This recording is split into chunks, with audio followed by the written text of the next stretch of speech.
I travel. Well, why are you shaking your head? It's just a show, mate.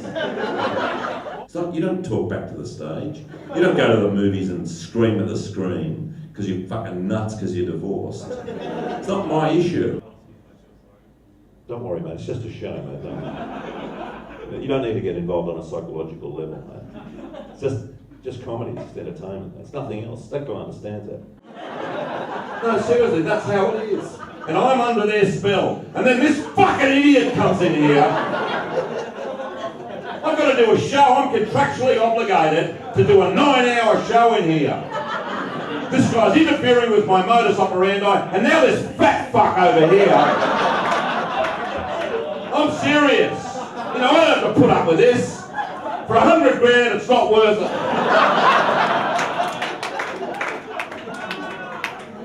With stand-up, there's no limitations because you just really are you're your own director, producer, writer, editor, everything. You know, when you're in that improvisational mode, you can do whatever the fuck you want. Nobody can really tell you what to do, which is what I love about it. Anyway, I'm going to do Australiana because they've given me the red light. That's because things haven't been going fucking well tonight. It's been a difficult show. The girl from Chicago's ruined the whole vibe. She came in here, she brought all her divorce shit into the room, and she's taken the crowd down a few notches. That's not a polite way to behave. Have I touched a nerve, had I? No, guys, I was being serious. I mean, there was a great vibe in here, and then you showed up. Anyway, but you can all take it. It's just a show. People know it's a show, don't they? It was written by a Chinese writing team who are particularly vindictive. These guys, they have nothing in their lives. They all sit around all day, and all they want to do is wreck my fucking life. Because all the stuff I say is written by them. There's not one idea of mine in the show. It all comes from the Chinese writing team. Huh? It is. No, it is. I'm getting sick and tired of it. But I have no choice. It's linked to Mao Zedong and Deng Xiaoping and the whole history of Chinese communism, and then the Chiang Kai-shek thing and the whole sort of movement towards capitalism. It's a whole. I don't want to go into the whole fucking detail because that would wreck this part of the show, which is just about putting you down. And people would think, he was just putting that American chick down, then he went into this whole fucking history of Chinese communism. Well, I read a lot. I read constantly. I read current affairs. I know what's going on in the world. I know that Osama bin Laden is president of the United States. I know that. I know that John Howard is a great actor. But are you all right, mate? You look a bit perplexed. Why is that? That's what I said. But you had to say it again, which is good, because it's nothing like a backup. I know I am. That's why all the other comedians are doing well, and I'm fucking dying in the ass. I'm working my guts, and I'm taking stuff out of my soul. I'm digging deep. Don't tell me what I should fucking do, mate. I have enough trouble keeping fucking normal. I've got 3 guys here, don't know what's going on. They put the stupid people in the front row tonight. They're going. And we're shooting a show, we've got DVD everywhere. We've got fucking cameras all over the joint. All we've got for the extras tonight is... Imagine you're at home, you're arguing with your wife and you just cut straight to a DVD extra and you get some fucking dickhead and he's going, how does it make me look? I'm a star, mate. Might be retro, but I'm a fucking star. A lot of people come up to me and say, yeah, I've heard all the jokes before, mate. Which is not the point of what I do at all. It's nothing about that. It's about the theatre of interaction and, whatever happens. It's about the theatre of stand-up comedy rather than stand-up comedy itself. It's about the theatricality of the whole experience. It's a top crowd, and I tell you what, I feel like doing a 90-hour show. That's how I feel. But I'm not gonna, because I'm not gonna. But I'm gonna do an 87-hour show. And then I'm going to do some Bob Dylan. Do people know Bob? And you're the guy that gave me the hard time at the... so you're part of the comedy school thing too. So you're a bit nervous too, are you, mate? The guy that thinks he's Salvador Dali. What's the fucking moustache thing? What has got to, you got a fucking plane waiting there, have you, mate? Wrong about what? Of course, mate, I'm fucking making it up.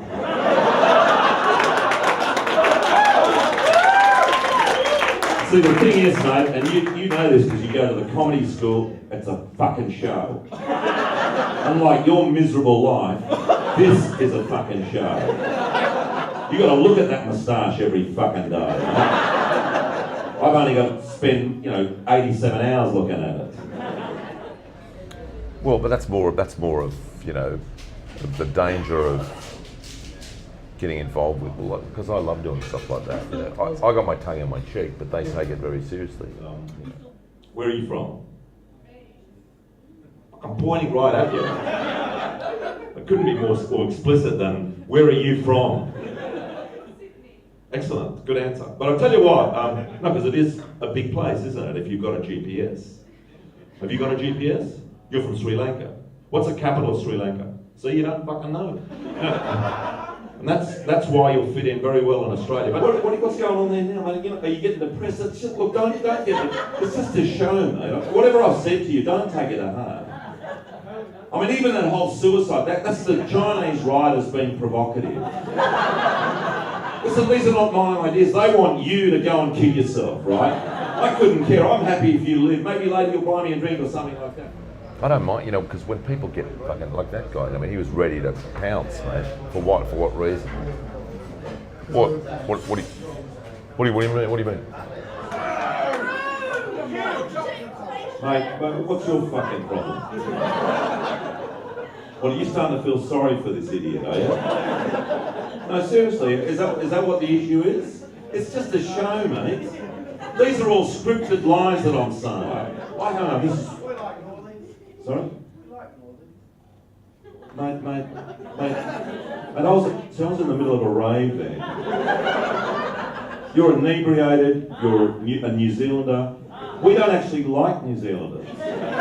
This whole crowd could set you on fire any moment. And I would encourage it. Anyway, what I was doing, only kidding, I mean the fire, because of fire regulations, but no, because I just bought the freehold. But I'll tell you what, I find that stuff just fantastic. I love that stuff.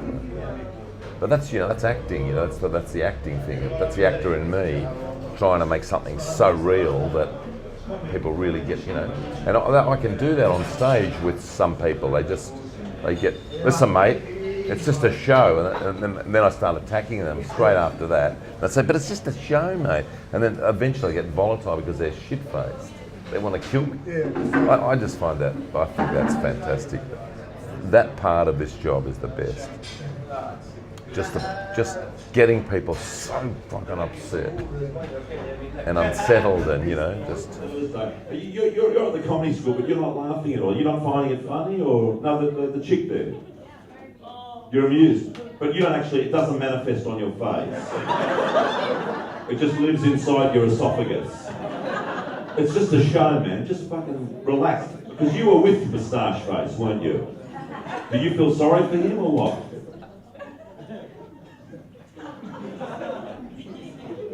Am I going too hard on the Moustache Face? No, because that was a directive of the director of the comedy school TV show. They said, going hard, crucify that cunt. Anyway, but I tell you what. Hold on. Oh, come on, hold on. I said don't use the word crucify. But anyway. You're okay, you're alright. It's just a guy pretending to be Moustache Face. It's just an actor. Let me not to the marriage of true minds with many impediments. Love is not lovable to many operating times for beings with true. It is an ever-fixed mark that looks on tempests and is never shrinking. It is the start of every wandering bark whose worth's unknown, although his height be taken, loves not time's fool, the rosy lips and cheeks whether his bending sickles compass come. Love alters not with his 3,000 weeks, but bears it out to the edge of doom. If this be error... Did you say that's Hamlet? That's not fucking Hamlet. What an idiot. Anyway. Because acting is when you're on stage, when you're doing a play, you're not really connecting with the audience on any level, really, apart from, well, not exactly. They're watching you, they're being entertained. If the play's written well, then it's entertaining. But with stand-up, for me anyway, it's a whole experience, Just needling them until they comply, until they become compliant is a very, very interesting. No, go ahead. I'm enjoying this. You're enjoying it. You haven't had a fucking laugh yet. You've been in a comedy show where the MC was screaming at you for 3 hours. Then I came up and I was fucking funny. You've been miserable. You've been going into yourself. You had a look of introspection on your face. Now you're prepared to deliver a fucking speech written for you by some writer at SBS. I just love it because you get to something real, sometimes. I mean, of course, you get something to hyper real when you're getting into real violence. But I've been attacked. It gets dangerous. It does get dangerous. But that's where the fun is, though, when it's a little bit dangerous, Not violence, but just in that zone there where it's a little bit, where it gets very real. See, it's not a sharp crowd, but you're American. You're not getting any of the jokes. Do you like David Letterman? Do you think it was good that he fucked his whole staff and then admitted it on national television? I mean, that's not a good, that's not a way of getting out of, what he's done, is it, eh? Might happen in your life, but it's happening. I haven't had a fuck for 3 years. Anyway, but no, I'm a superstar. But the thing is, maybe you need to become David Letterman. What? No, because I try to, the cleverer I can make my work, and the more attached to whatever's happening in the world or in my life, and the more poignancy there is there, and the more resonance there is there. That's what I want to do. When you watch comics and they talk about nothing, it's so uninspiring. Well, I don't know how clever I am, with it, but it's. I think it's part of being an experienced entertainer that you're relaxed enough to bring the reality into your show, the real stuff. When you're starting out, you want to make jokes, and that arrogance is always there, and all that stuff when you're doing well or whatever. But this job's about up and down. It's not consistent. A mediocrity is consistent, but if you got plans, it's never going to be consistent. Anyway, I'm going to do Australiana for you, mate, because you look like you're contemporaneous. Is that right? Am I right or not? Have you read the trilogy? Fuck this! It's a tough crowd, man. I'm not used to this. It's okay for comics who've got no talent, but when you come out here and you're fucking boiling with talent, just boiling. I've been at home jerking off all day thinking about this show, and expectation is never what it seems, and it's just been a big letdown. Anyway. I think the stuff, like you say, the stuff with the aggressive stuff is appealing to me. Comedians like Bill Hicks and Sam Kinison and Lenny Bruce, people are really going crazy up there, pushing the envelope and bringing out that eccentricity. It's a mixture of passion and eccentricity and joie de vivre and it's many things.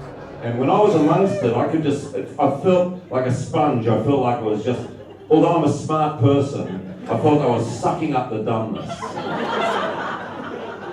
And being Anzac Day, I was quite close to that guy there, actually. I could feel that stupidity come into my body. A lot of people are laughing at that and thinking, fuck, that's an amazing concept that Austin has brought up tonight. But I'm being real.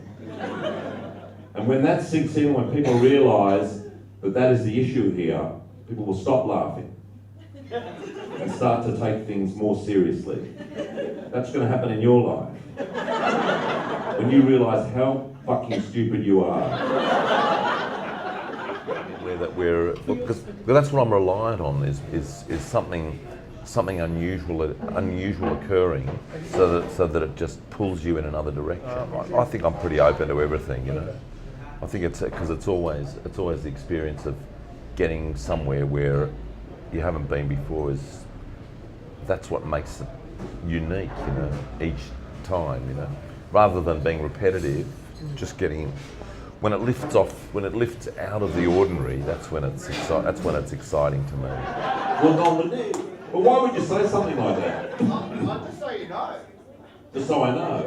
I fucking know I'm washed up. What else would I be doing this fucking jukebox?